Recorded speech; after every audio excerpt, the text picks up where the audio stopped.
मिरज तालुक्यातील बेडग येथे भांडण सोडवण्यासाठी गेलेल्या दोघांना खुरप्या आणि दगडाने डोक्यात मारून जखमी करण्यात आल्याची घटना घडली आहे आणि याबाबत मिरज ग्रामीण पोलिसांनी दोघांविरुद्ध गुन्हा दाखल केला आहे। मिरज तालुक्यातील बेडग येथील नागरगोजेवाडी येथे दिनांक 22 सप्टेंबर रोजी सकाळी 10 वाजण्याच्या सुमारास ही घटना घडली आहे।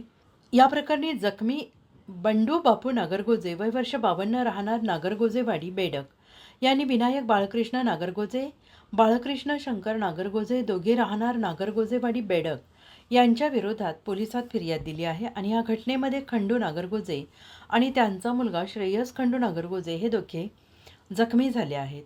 पोलिसात दिलेल्या फिर्यादीनुसार म्हटलेलं आहे की खंडू नागरगोजे यांच्या घराजवळ भांडण सुरू होतं आणि त्यावेळी खंडू नागरगोजे आणि त्यांचा मुलगा श्रेयस नागरगोजे हे दोघे तेथे गेले। खंडू नागरगोजे हे भांडण करू नका असं सांगत असताना विनायक नागरगोजे यांनी त्यांच्या कपाळावर खुरप्याने मारून जखमी केलं। खंडू नागरगोजे यांचा मुलगा श्रेयस तो पण त्या ठिकाणी आल्यावर बाळकृष्ण नागरगोजे यांनी हातात दगड घेऊन त्याच्या डोक्यात घालून त्याला पण जखमी केले। पोलिसांनी या फिर्यादीनुसार दोघांविरोधात गुन्हा दाखल केला आहे। मिरज तालुका प्रतिनिधी आदिल मकानदार यांच्याकडून